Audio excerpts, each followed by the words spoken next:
Është sezona e lakrave, të cilat gjatë muajve tetor dhe nëntor arrin kulmin e tyre në Tregje, anë e Mbanvendit. Tregtari Safet Gashi nga fshati Çifllak i komunës së Rahovecit thotë se këtë vit çmimi i lakrave është dukshëm me ulët krahasuar me periudhën e njëjtë të vitit të kaluar. Sa i përket çmimi i lakrave, se vjetë është pak më dop. Pak më dop, po mirë me kilazh është pak më mirë se i vjetë. Se çmimi pas illet 15, 20, 25, qysh për kapin? Sa ka qenë vjetë? Vjetë akun 70 cent një euro. Valloj, mu më vike marrë me najtë, i kisha të njofshëm me thënë 100 kila 80 euro, do me thënë e te kalojke 300 kila mil. Sipas tij, kërkesa është e lartë dhe një numër i madh i klientëve vijnë nga zona e Hasit dhe Malësisë së Gjakovës, të cilët furnizohen rregullisht me lakra nga ky rajon. Ten me qëtë moment nuk u keq.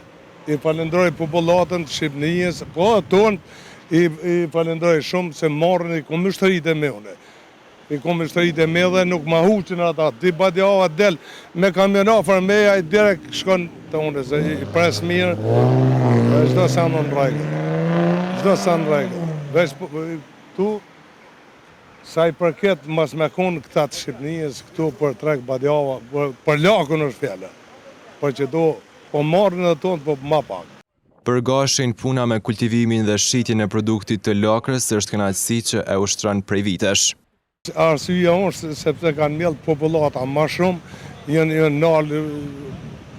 nalë veç në lakën.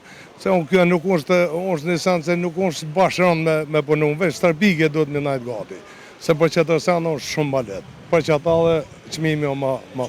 Lakra është një produkt që konsumohet gjatë gjithë vitit kalendarik, por në sezonin e dimrit përdoret kryesisht për përgatitjen e turshive që janë mjaft të kërkuara në familjet tona.